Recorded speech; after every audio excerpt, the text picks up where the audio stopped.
오늘 주시는 말씀은 열왕기상, 구약 열왕기상 13장 11절로 19절까지입니다. 열왕기상 13장 11절로 19절까지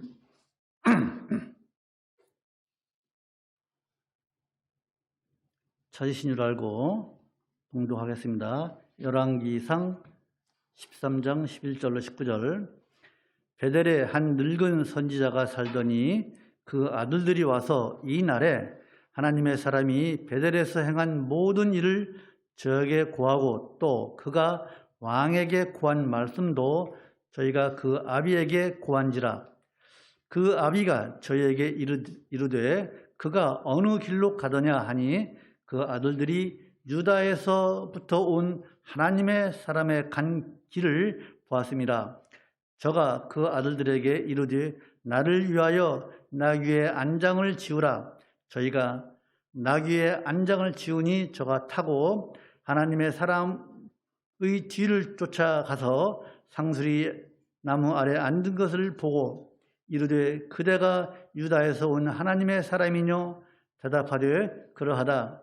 저가 그 사람에게 이르되 나와 함께 집으로 가서 떡을 먹으라. 대답하되 나는 그대와 함께 돌아가지도 못하겠고 그대와 함께 들어가지도 못하겠으며 내가 이곳에서 그대와 함께 떡도 먹지 아니하고 물도 마시지 아니하리니 이는 여호와의 말씀이 내게 이르시기를 내가 거기서 떡도 먹지 말고 물도 마시지 말며 또 내가 오던 길로 돌아가지도 말라 하셨음이로다.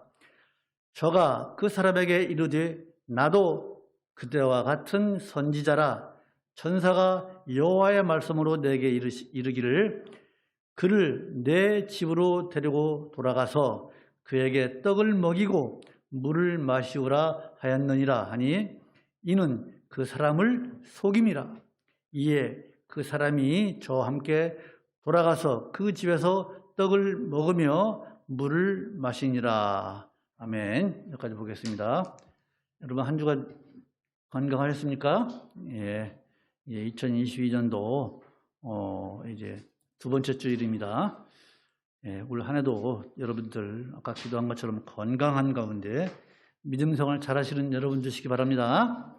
예, 우리가 이제 12월 달에는 신약을 했고 11월 마지막 주일에 11월 달은 3월 열왕기상을 계속 봤죠.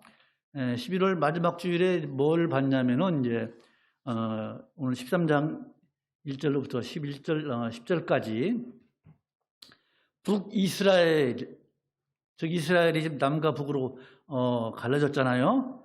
즉 북이스라엘의 초대 왕이 누구죠? 여로보암.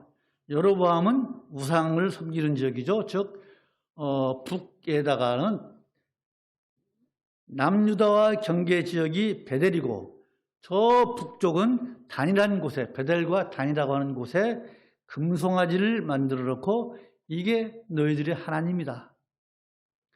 예루살렘에 갈 필요 없다. 여기에서 하나님께 경배하라 해서 이렇게 우상을 섬기는 왕이 바로 여로보암 왕이죠.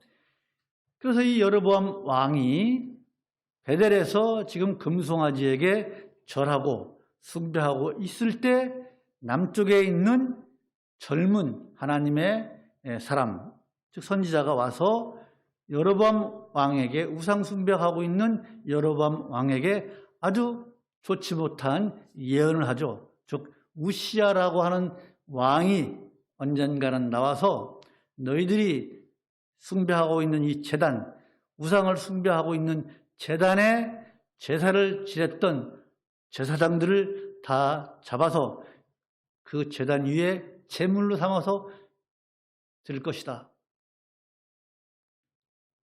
그리고 그 징조로 하나님께서 이렇게 예언하시는데 그 징조로 여로보암 당신이 지금 제단에 제사를 지내고 있을 때 이 제단이 둘로 갈라져서 재가 땅으로 쏟아질 것이다 라고 예언을 하죠.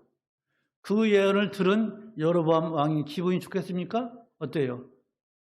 그래서 저놈을 잡아라 그랬겠죠. 저놈을 잡으라 하는 순간 어떻게 돼요? 손이 말라가지고 손이 오므려지지 않아요. 많은 사람들이 보는 앞에서 왕이 손이 말라가지고 이제 굽지 못하는 그런 상태에 놓여 있는 거예요. 그러자 여로보암 왕이 그 하나님 남쪽에서 온 하나님의 사람에게 네 하나님께 기도해서 요것 좀 낫게 해달라 해서 그 젊은 하나님의 사람이 기도함으로 인해서 손이 나았습니다. 이것이 지난 11월 마지막 주에 드린 말씀이에요. 오늘은 그 이후의 사건입니다. 이제 하나님의 사람이 사명을 마치고, 그 사명이 뭐예요? 여로보암 왕에게 당신이 우상을 섬기고 그럼으로 인해서 하나님께서 요시야를 통해서 너를 징계할 것이다라고 하는 그 기분 나쁜 예언을 한 것. 그 사명을 마치고 이제 남유다로 돌아갑니다. 돌아가는 그 과정에서 일어난 사건이에요. 그 사건이에요. 여러분 아시는 분은 아실 것입니다. 그 사건 내용을 요약하면 이렇습니다. 자, 그 현장이 얼마나 여로보암 왕이 제사를 지내고 있는 그 제단이 무너지고 왕의 손이 오그라들고 그런 현장을 본 사람이 있어요. 누구예요? 남쪽 그 남유다의 경계에 있는 베델. 지금 베델에서 지금 제사를 지내고 있어요. 금송아지가 있는 곳에서. 그 베델에 사는 늙은 선지자의 아들들이 봅니다. 그리고서 이제 아버지한테 달려가서 아버지요, 지금 남유다에서 온 선지자가 이런 일을 하고서 이제 남유다로 돌아가고 있습니다 라고 하는 것이 오늘 본문의 12절이에요. 같이 한번 읽어볼까요? 시작. 그 아비가 저에게 이르되 그가 11절이에요. 시작. 베델에 한 늙은 선지자가 살더니 그 아들들이 와서 이날에 하나님의 사람이 베델에서 행한 모든 일을 저에게 고하고 또 그가 왕에게 고한 말씀도 저희가 아비에게 고한지라. 그날 사건을 다 얘기하는 거예요. 그러자 어떻게 해요? 이제 그 늙은 선지자는 그럼 그 사람이 어디로 간지를 아느냐? 그러니까 어디로 갔습니다 라고 하니까 이 아버지가 늙은 선지자가 나귀에게 안장을 주어라. 내가 그 사람을 쫓아가겠다. 쫓아가서 갔어요. 그럼 어떻게 해요? 그 젊은 선지자가 어디에 있어요? 상수리 나무 밑에서 쉬고 있는 거예요. 상수리 나무에 쉬고 있는 걸 본 거예요. 그리고 그 젊은 선지자에게 이 베델의 늙은 선지자가, 이게 대비돼요. 남쪽에는 젊은 선지자, 북쪽에는 늙은 선지자. 그죠? 대비가 되는 거예요, 지금. 선지자가 이제 베델에 있는 늙은 선지자가 젊은 남쪽의 선지자를 보고서 우리 집에 가서 떡도 먹고 가라. 너 얼마나 배고프냐, 남쪽에서 오느라고, 먼 길 오느라고. 그러자 이 젊은 선지자는 안 된다. 나는 못 간다. 그것이 17절에 보면은 여호와의 말씀이 내게 이르시기를 내가 거기서 떡도 먹지 말고 물도 마시지 말며 내가 오던 길로 돌아가지도 말라 했다. 그래서 내가 당신 이 날을 떡도 먹고 물도 먹고 네 집에 가서 그러라 하는데 난 못 간다 라고 얘기하니까 뭐라 그래요? 그 늙은 선지자가 어이 젊은이, 나도 당신 같은 선지자야. 그런 식으로 얘기하는 거예요. 나도 늙은 선지자다. 나도 선지자다. 그러면서 그 18절 아닙니까? 저가 그 사람에게 이르되 나도 그대와 같은 선지자다. 나도 너 같은 선지자다. 그러니 나와 같이 집에 가서 떡도 먹고 좀 쉬었다 가라. 더군다나 여호와의 말씀으로 내게 이르기를 그를 내 집으로 데리고 가서 그에게 떡을 먹이고 물을 마시게 하라고 했다. 이렇게 하나님의 말씀을 들먹여서 그 젊은 선지자를, 남쪽 하나님의 사람을 끼워서 집으로 데리고 가서 물을 먹이고 또 떡을 먹이고 쉬게 합니다. 교회에 넘어간 이 하나님의 사람은요, 늙은 선지자 집에 갑니다. 그것이 19절이에요.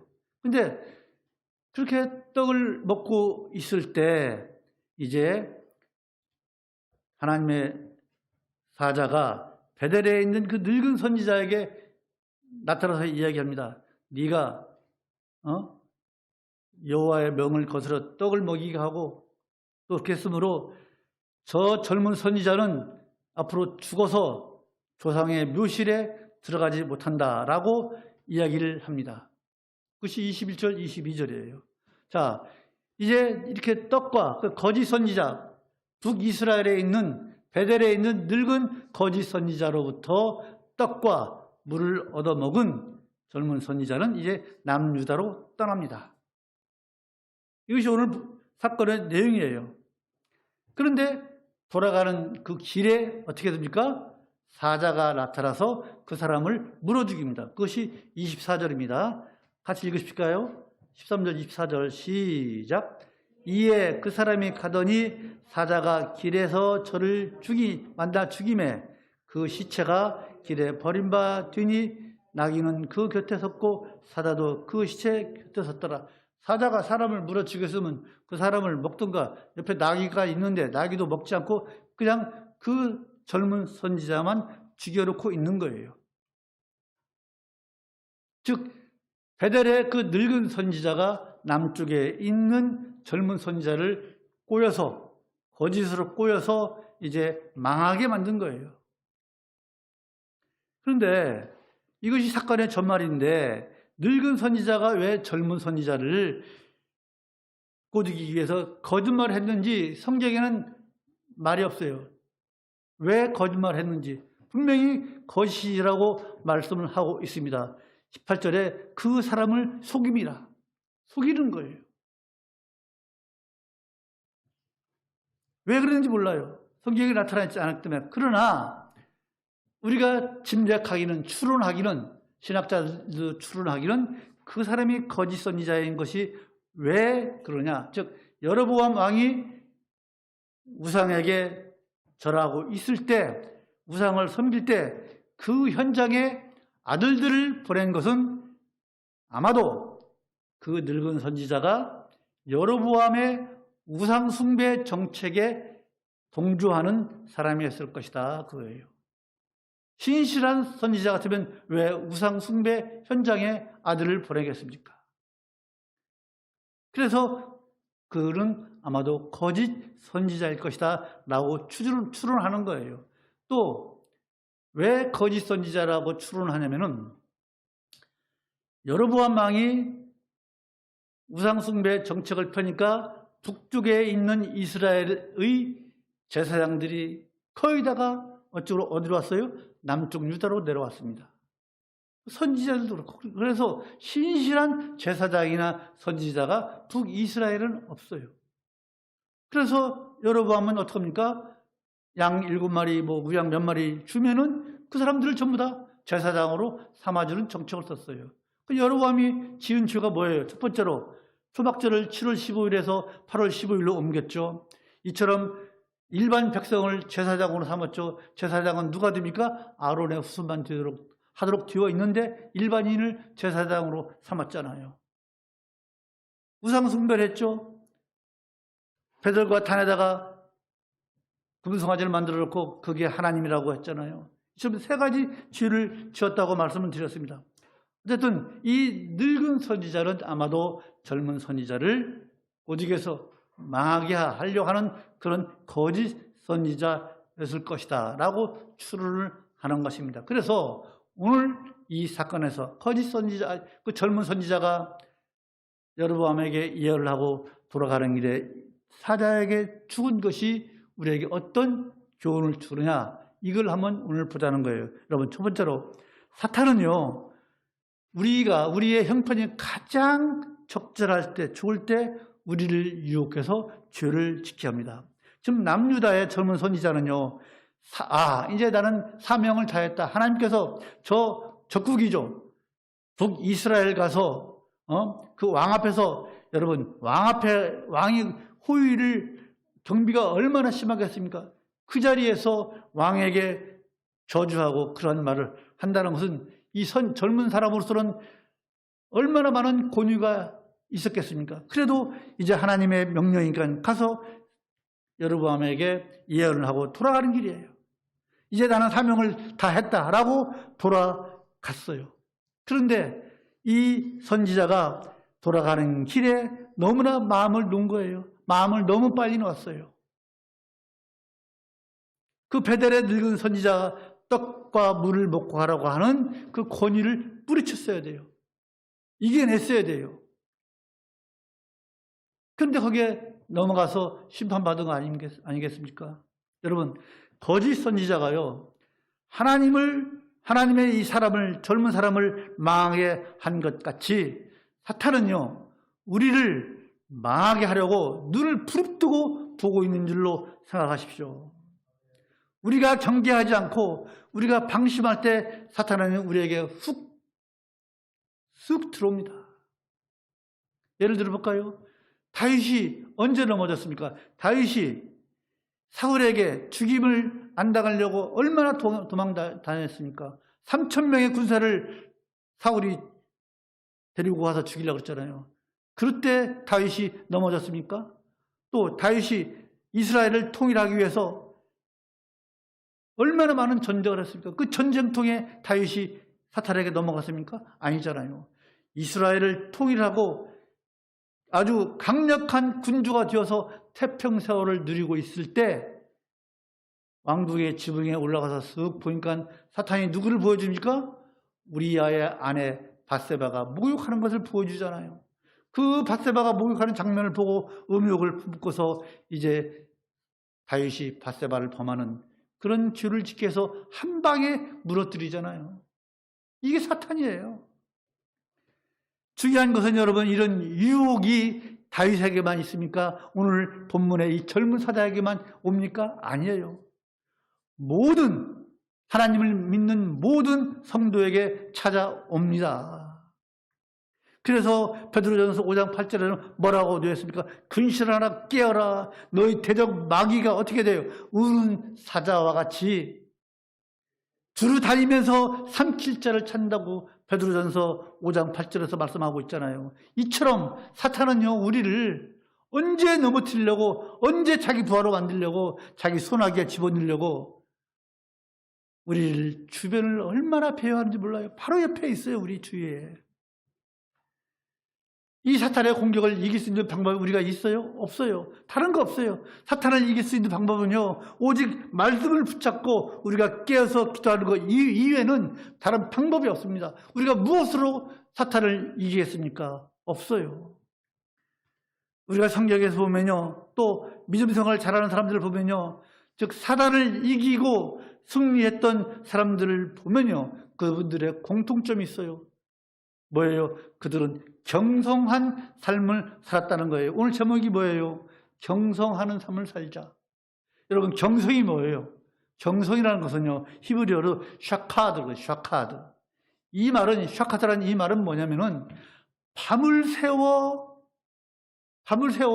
뭐예요? 살피고 항상 주의하는 거예요. 밤을 새워 살피고 항상 주의하는 것이 샤카드, 즉 경성하는 거예요. 이렇게 경성한 삶을 사람들은요, 사탄이 틈을 탈 수가 없어요. 즉 경성하는 삶을 사는 사람, 즉 밤을 새워 살피고 항상 주의하는 사람은요, 하나님과 내가 어떤 관계인지를 살피는 거예요. 내가 지금 하나님과 어떤 관계에 있지? 내가 하나님은 좀 더 떨어져 있나? 가까이 있나? 이것을 살피면서 살아가는 사람이에요. 주의하는 사람이에요. 그것이 바로 경성하는 삶이에요. 여러분은 지금 하나님과 어떤 관계에 계십니까? 하나님과 가까이 계십니까? 하나님과 밀착해 있습니까? 하나님과 조금 떨어져 멀리 있습니까? 경성하는 사람은요, 늘 밤을 새워서 살피고 조심하는 그런 삶, 하나님을 가까이 하는 삶을 사는 사람인 줄로 믿습니다. 사무엘도 그래요. 사무엘을 보십시오. 사무엘은요, 마지막 사사입니까? 우리가 사사시대 사사기를 배웠잖아요. 이스라엘은 신정국가예요. 하나님께서 다스리는 나라예요. 그런데 이제 마지막 사사인 사무엘, 이스라엘 사람들이 얼마나 왕을 달라겠습니까? 우리에게도 왕을 달라. 블레셋이나 암몬이나 뭐 다른 나라들은 다 왕이 다스리는데 우리에게는 왕이 없다느냐? 당시 사사가 왕이 아니잖아요. 하나님께서 사사를 통해서 이스라엘 백성을 다스렸잖아요. 우리에게도 왕을 달라고 얼마나 요구했습니까? 그러자 하나님께서 뭐라고 합니까? 사무엘이 기도하니까 저 백성들이 나를 싫어하는구나. 그래 왕을 줘라. 해서 어떻게 해요? 사무엘이 사울을 이스라엘 초대 왕으로 삼고 그러잖아요. 그럼 이제 사사였던 사무엘이 사울이 왕이 되었으니까 자신은 이제 편안하게 고향에 내려가서 쉬어도 돼요. 그런데 사무엘은 뭐라고 합니까? 사무엘상 12장 23절에서 이렇게 이야기합니다. 나는 사무엘이죠. 너희를 위하여, 즉 이스라엘 백성들을 위하여 잘 들으십시오. 기도하기를 쉬는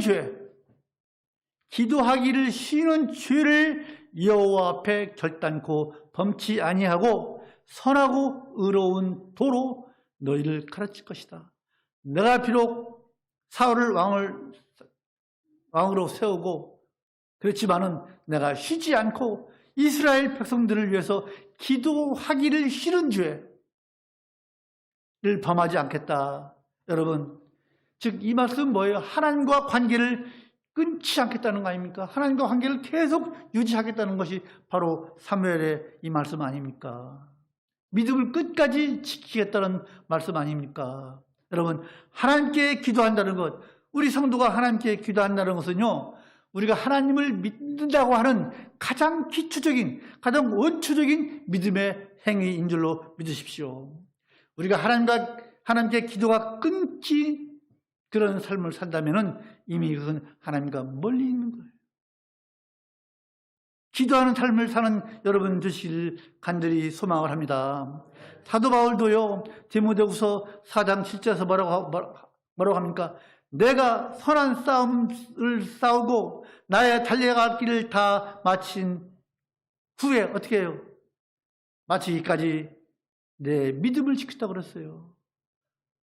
나이가 선한 싸움을 싸우고 나의 달려갈 길을 마치고 내가 끝까지 믿음을 지켰다고 고백하고 있지 않습니까? 이처럼 하나님과 내 자신과의 관계를 살피시는 여러분 되시기 바랍니다. 믿음을 끝까지 지키시고 사단의 유혹을 물리치시는 여러분 되시기를 주님의 이름으로 축원합니다. 여러분, 끝까지 믿음을 지키고 넘어지지 않고 천국을 여러분의 것으로 만드는 승리자로 남으시기 원하십니까? 그렇다면요, 깨어서 기도하십시오.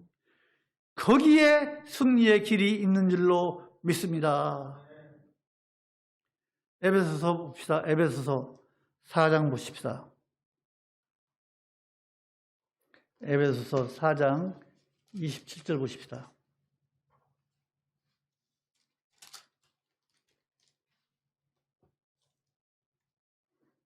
에베소서 4장 25절부터 27절까지 읽습니다. 에베소서 4장 25, 27절까지 지금 사탄에 대해서 좀 마귀의 흉기에 대해서 좀 말씀하고 있습니다. 시작. 그런즉 거짓을 버리고 각각 그 이웃으로 더불어 참된 것을 말하라. 이는 우리가 서로 지체가 됨이니라. 분을 내어도 죄를 짓지 말며 해가 지도록 불을 품지 말고 마귀로 틈을 타지 못하게 하라. 마귀로 틈을 타지 못하게 하라. 또 고린도전서 10장 12절을 보면요, 그런즉 선줄로 아는 생각하는 자는 넘어질까 조심하라고 했지 않습니까? 선줄로 생각하는 자는 넘어질까 조심하라고 말씀하고 있습니다. 여러분, 넘어지지 않으려면, 사단의 소나기에 들어가지 않으려면 우리가 좋을 때 조심하시는 여러분 되시기 바랍니다. 그때 사탄은 우리를 넘어뜨리려고 우리에게 훅 들어온다는 것을 아시기 바랍니다. 두 번째로 여러분, 사단은요, 우리 성도의 육신적인 욕구를 가지고 와서 우리를 유혹합니다. 지금 늙은 선지자는요, 남유대의 젊은 하나님의 사람을 넘어뜨리기 위해서 말로만 했습니까? 말로만 한 거 아니잖아요. 뭘 가지고 왔어요? 떡을 가지고 왔잖아요. 물 가지고 왔잖아요. 또 쉴만한 집, 편안히 쉴만한 집으로 유혹했지 않습니까? 젊은 선지자는 그 먼 길을 오느라고 쉼 없이 제대로 먹을 것도 못하고 먹지 못하고 왕을 저주하러 가는데 제대로 입맛이 있었겠습니까? 그런 배고프고 피곤한 젊은 선지자에게, 젊은 사람에게 떡과 쉴만한 것은 얼마나 큰 유혹입니까? 우리가 이 젊은 선지자의 입장이 되었다면 우리라고 거기에 넘어가지 않았을까요? 이처럼 사탄은요, 우리를 유혹할 때 우리에게 필요한 것, 우리 육신의 약점을 가지고 유혹합니다. 사탄은 우리가 무엇을 가지고 어떻게 해야 저 사람을 넘어뜨리지 잘 알고 있습니다. 그것만 연구하는 게 사탄이에요. 그래서 우리 성도를 유혹할 때 사탄이 절대로 빈손으로 오지 않습니다. 늙은 선지자처럼 배고픈 사람에게 떡을 가져오고 쉼터를 가져오고 그러지 않습니까? 절대로 빈손으로 안 와요. 우리에게 뭔가 줍니다. 잘 아시는 것처럼 아담과 하와를 무너뜨릴 때 눈을 만족시키고 부함직도 하고 입을 만족시키고 먹음직도 한 것으로 유혹했잖아요. 사탄은요, 너무너무 교활해서 우리가 하나님을 직접 대적하지 않도록 합니다. 살짝 돌립니다. 우리가 눈으로 볼 때 좋게 보이고, 이것을 하면 참 지혜롭게 되겠지? 또 탐스럽게 논리적으로 타당하게 우리를 유혹합니다. 또 이성적으로 봐도 맞아, 그게 이성적으로 맞는 거야, 이런 걸 가지고 와서 우리를 유혹합니다. 논리적으로 타당하지 않고 이성적으로 맞지 않는다면 누가 그것을 따르겠습니까? 논리적으로 타당하고 이론적으로 논리적으로 맞으니까 따라가는 거 아니겠습니까? 그래서 자칫하다가는 우리가 사단의 유혹에 넘어가요. 선악과가 바로 그런 거 아니겠습니까? 부함직하고 먹음직하고. 아까 말씀드린 대로 다윗을 무너뜨릴 때 사탄이 보여주잖아요. 눈으로 보여주잖아요. 보여주어서 욕정을 느끼게 해서 범하게 하잖아요. 예수님을 유혹할 때도 예수님께서 배가 부를 때 유혹했습니까? 아니잖아요. 40일 동안 금식하고 난 후에 이 돌들로 떡을 만들어 먹어라. 성전 꼭대기에 모시고 가서 여기서 떨어져 봐. 그러면 천사가 너를 안아줄 거야. 또 나에게 한 번만 절해봐. 이 천하, 네 눈에 보이는 천하 만국을 내가 다 줄 테니까. 얼마나 매력적인 유혹입니까? 이처럼 마귀는요, 우리의 욕구를 채워줄 것을 가지고 와서 우리를 유혹합니다. 채워줄 것처럼 합니다. 그러나 결국에는 파멸의 자리, 멸망의 자리로 우리를 인도하는 거예요. 넘어가기 너무 쉬워요. 또 대부분 넘어가고 있습니다. 왜 넘어집니까? 우리가 육신을 가지고 있기 때문에 육신적으로 즐기고 싶고 또 육신적으로 누리고 싶고 그런 마음이 크기 때문에 사탄이 가져오는 걸 가지고 우리가 즐기자, 누리자 하고 넘어지는 거예요. 무서운 거예요. 그래서요, 하나님께서 우리의 성적을 아시잖아요. 너무 잘 아시잖아요. 그래서 하나님께서도 우리에게 누리게 하시고 우리에게 필요한 걸 주셔서 우리에게 즐거움도 주시고 누리기도 하여 주십니다. 우리 하나님께서 우리에게 괴로움만 주십니까? 우리에게 즐거움도 주시고 누리기도 하시잖아요. 당신의 말씀으로 우리를 즐겁게 해주시고 우리에게 은혜로 사랑으로 주시는 것 있잖아요. 우리에게 물질을 주시고 우리에게 먹을 걸 주시고 집을 주시고, 여러분 집이 없어 길바닥에서 주무십니까? 먹을 것이 없어서 어디로 다니십니까? 입을 옷이 없어서 헐벗었습니까? 아니잖아요.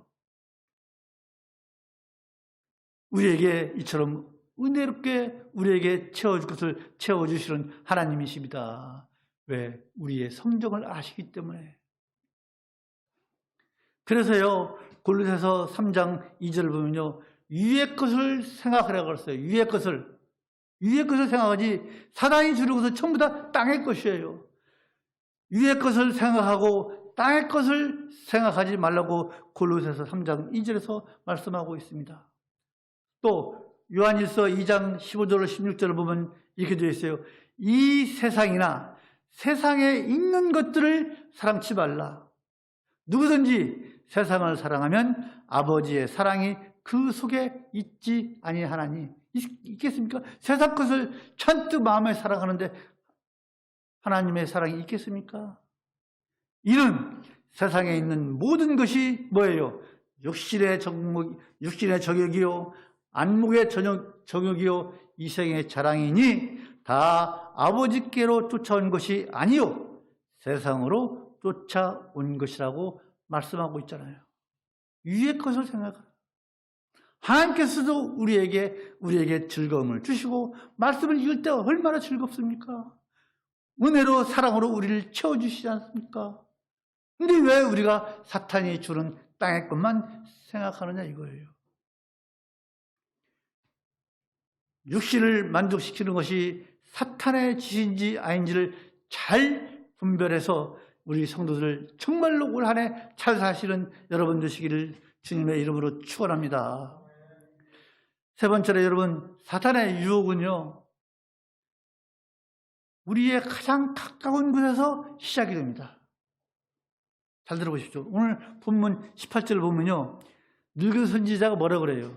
나도 선지자라. 보십시다. 18절 시작. 저가 그 사람에게 이르되 나도 그대와 같은 선지자라. 천사가 여호와의 말씀으로 내게 이르기를 그를 내 집으로 데리고 돌아가서 그에게 떡을 먹이고 물을 마시우라 하였느니라 하니 이는 그 사람을 속임이라. 야, 나도 너 똑같은 선지자야. 뭐 네가 젊은 친구가 뭐 잘났다고. 내 말 들어. 노인네가 얘기하니까 요즘 한참 많잖아요. 정치계에서. 그죠?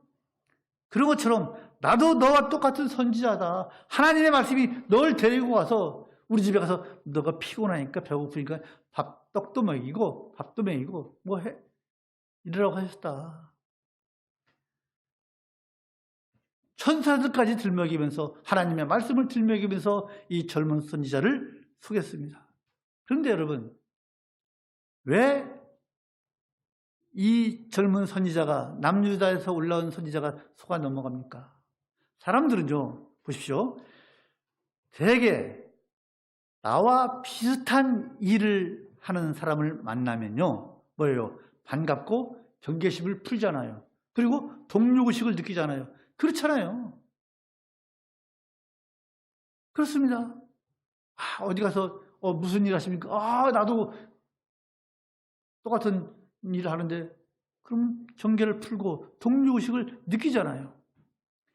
이처럼 남유다의 젊은 하나님의 사람이 늙은 베델의 선지자에게 넘어간 것도 바로 이런 이유예요. 같은 나도 선지자다.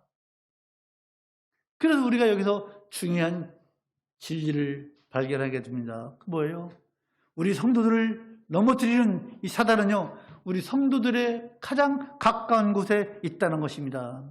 우리와 같은 일을 하는 사람, 사랑하는 가족, 교회 안에서 가까이 지내는 믿음의 사람들 등등 내 주변에 있는 사람들을 통해서 우리를 넘어지게 한다는 거예요. 여러분, 사단이요, 예수 믿는 사람을 죄짓게 하려고, 우리를 넘어지게 하려고 가면을 쓰고 온답니다. 그 4가지 가면이 있대요.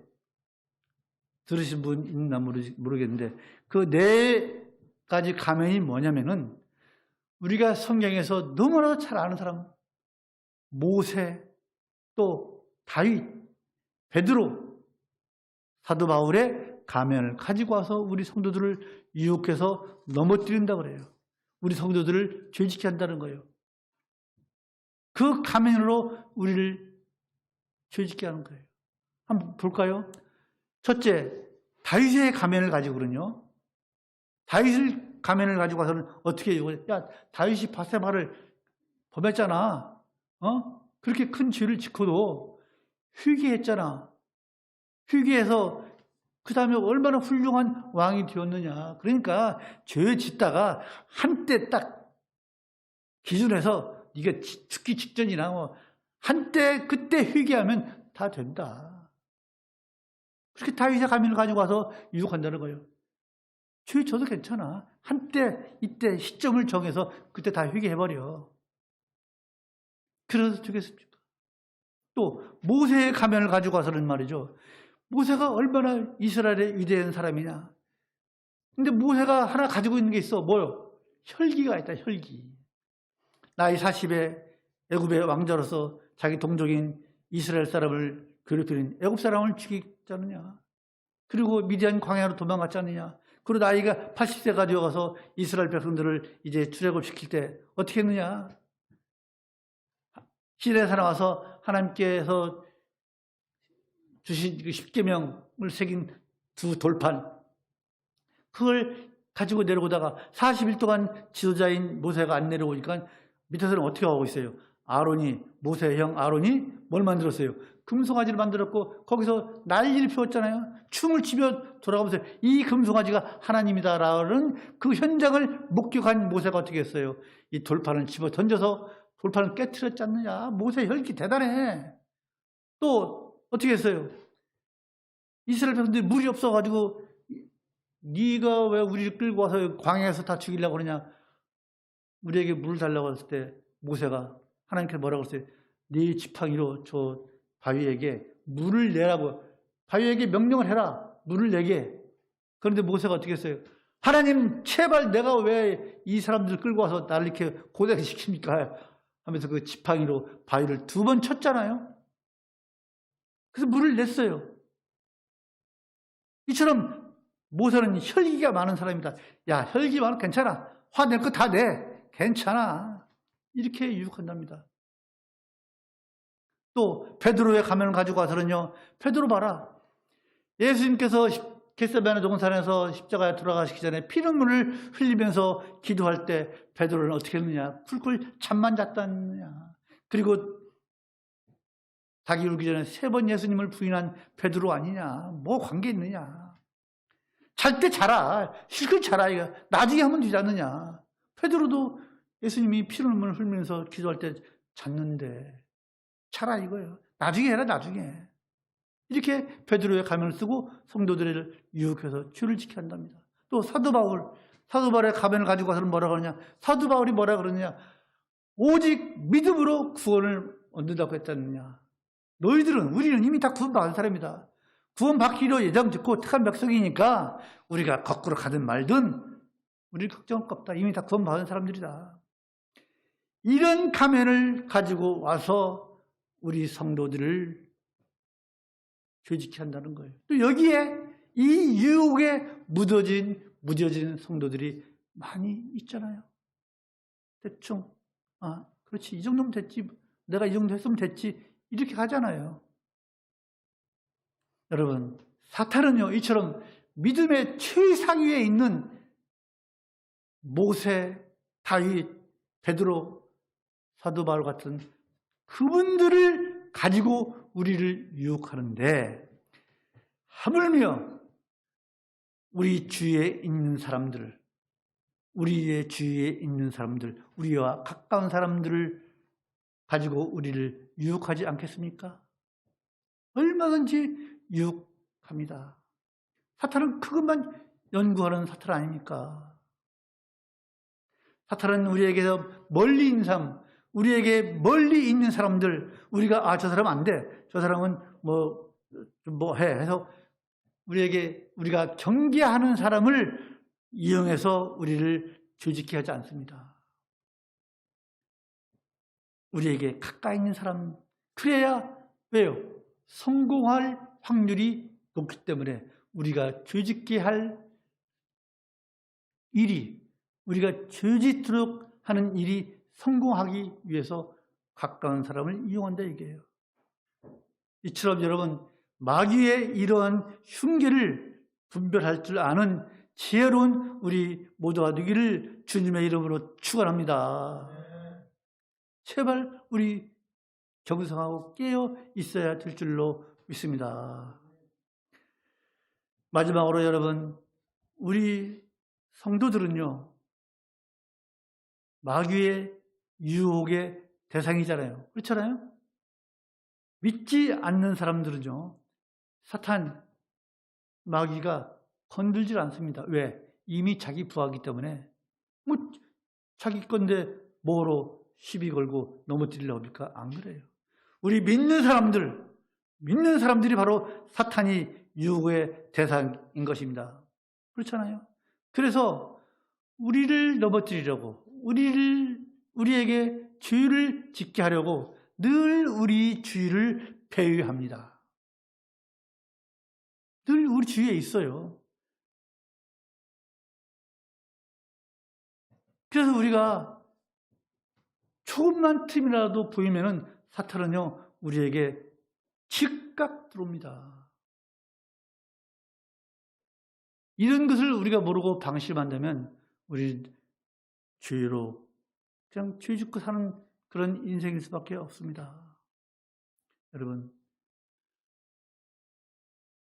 올 한 해 우리가 선줄로 생각하는 해 되지 마십시오. 선줄로 생각할 때가 가장 위험한 때인 줄로 믿습니다. 나다리십시오. 하나님 앞에 엎드리십시오. 그게 사탄의 유혹에 넘어가지 않고 사탄을 이기는 방법입니다. 마귀는요, 우리의 약점이 무엇인지, 우리의 공격 방법이 무엇인지 너무나도 잘 알고 있습니다. 끊임없이 그것을 연구하고 있기 때문에 저 사람의 약점이 뭐지? 이 조목사의 약점이 뭐지? 다 연구하고 덤빕니다. 그래서 대비가 안 된 사람은 당하게 되어 있습니다. 여러분 모두가 올 한 해 정말로 오늘 말씀의 제목처럼 경성하는 삶을 사시기 바랍니다. 올 한 해 동안 경성한 삶을 사셔서 언제나 마귀의 유혹을 경계하고 물리쳐서 영적으로 깨어서 올 한 해 참으로 믿음 생활 잘하시는 우리 예양선교회 모든 성도들이 되시기를 주님의 이름으로 간절히 축원합니다. 참으로 우리 경성하는 삶을 사십시다. 마치겠습니다. 거룩하신 하나님 아버지, 오늘 남유다의 젊은 선지자가 북이스라엘의 여로보암 왕이 우상 숭배하는 현장에 와서 멋지게 예언을 하고 하나님께서 하신 명령을 따라 했지만은, 그러나 잠시 잠깐 방심하는 틈을 타서 베델의 거짓 선지자가 남유다 선지자를 유혹해서 하나님께서 그 땅에서는, 거기서는 떡도 마시지 말고 물도 마시지 말고 가던 길로 돌아가지도 말라고 한 그 말씀을 어긴 남유다의 젊은 선지자가 사자에 물려 죽는 그런 사건을 우리가 살펴보았습니다. 사탄의 유혹은 언제든지 우리를 죄짓게 하는 것입니다.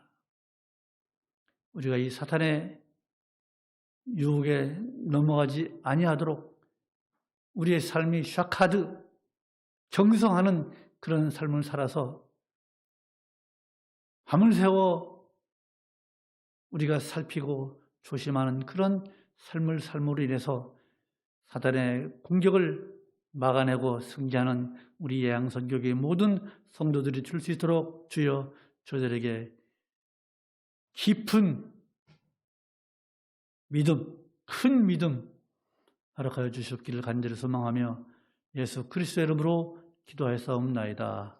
아멘. 찬송가 507장입니다.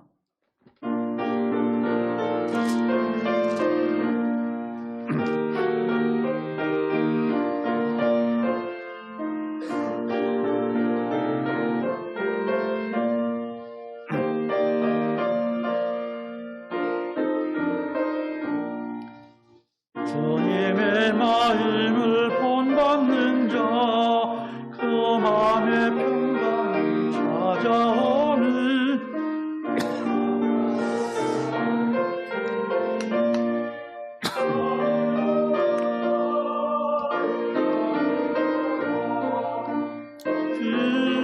주님 마음 본받아 살면서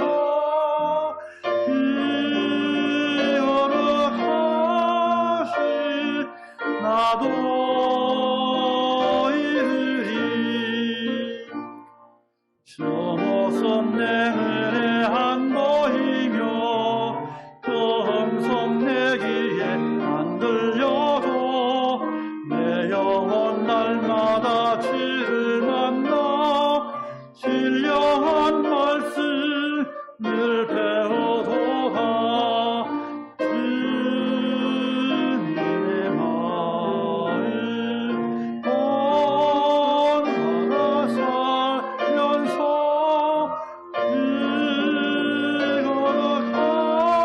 거룩하신 나도 이르리 다시는 내 맘에 불평이 없어지는 십자가 고난을 이겨내신 주님의 마음 본받음이라 주님의 마음 본받아 살면서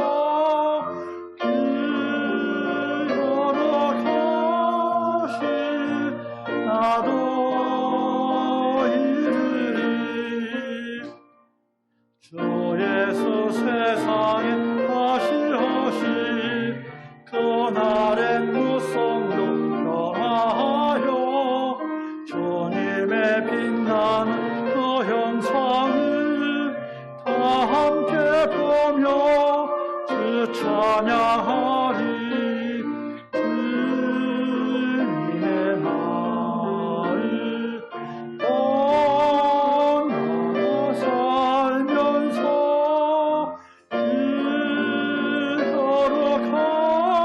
거룩하신 나도 이르리.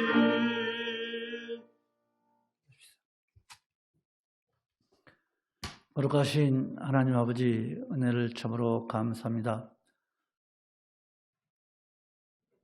오늘 또 아버지 앞에 나와 저희들 예배할 때에 하나님의 은혜를 체험하게 해주시고 하나님께서 주신 우리에게 그 사랑, 은혜에 감격하여서 우리 주님께서 우리에게 허락하신 제물의 일부를 아버지 앞에 드렸사오니 하나님 드리는 저들의 마음을 받으시고 예물의 과다에 우리가 마음을 두지 않고 오직 하나님께 드리고자 하는 그 마음을 우리가 늘 생각하면서 믿음생활을 할 수 있도록 은혜를 베풀어 주시옵소서.